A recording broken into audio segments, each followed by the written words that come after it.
Users are the financial blood of YouTube. Without us, they don't exist. Now that we've established the balance of power, let's see if we can get YouTube to play ball. I've tried half a dozen times to contact YouTube over VoteBot attacks and flagging campaigns that constantly seem to stream over this and other channels. Interestingly, the only time I ever saw a response from YouTube was over a phishing email I received from someone claiming to be a YouTube representative. They'd given their channel an official look by embedding a featured video from YouTube's official advertised channel. I messaged this about them and they corrected the problem within hours. Oh yeah, when YouTube deems something in their personal interests, they can act quick enough. Now I feel that YouTube is aware of the problem that this channel and others are facing. They have simply elected not to communicate or act as they don't deem it in their financial interests. However, without users, YouTube is nothing. Users are the lifeblood of YouTube. Collective action by users necessitates a response by YouTube. It has been my ongoing and lengthy experience that YouTube's help system is utterly ineffective and deliberately infuriating to use. It has become clear to me that YouTube not only reads messages sent to its advertised channel, but rapidly acts on them when it's in their best interests.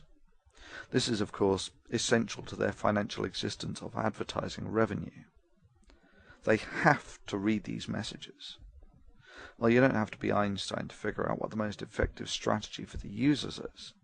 If you're going to protest as a user, do it where it's effective.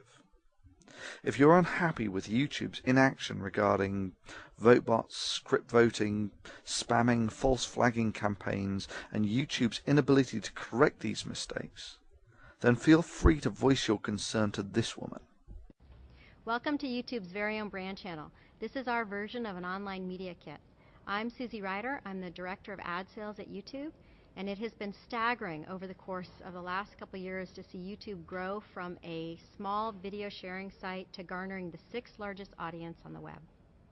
There are a couple things that a marketer or an advertiser needs to get. The first one is that on YouTube it's really about participating. Look at me dancing with Soulja Boy. I'm participating. You heard Susie. It's all about participation.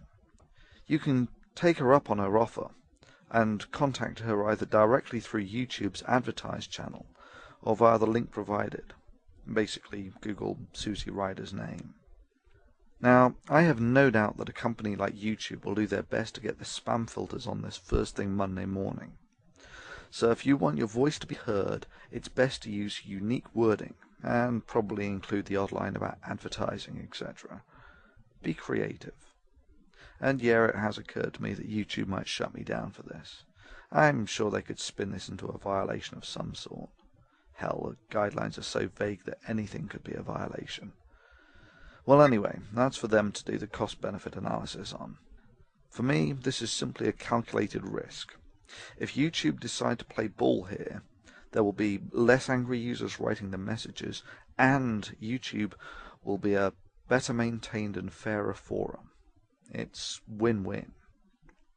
If they don't, then the Thunderfoot channel is gone, and YouTube makes its statement about how it values the opinions of users, and the site likely becomes an increasingly bland and sterile commercial video network, the trajectory it's arguably on already.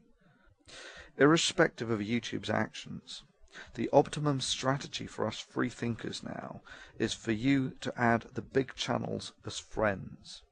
Basically, this allows us, when someone brings a VoteBot attack to our attention, to alert thousands and maybe even tens of thousands to the problem. This is a form of workaround for dealing with symptoms. Only the system engineers can provide a cure. And yeah, that's you, YouTube.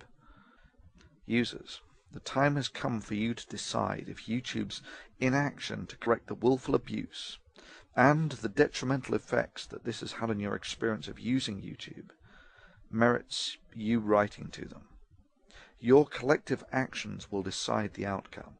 To a very large extent, you, the YouTube community, will get the forum it deserves.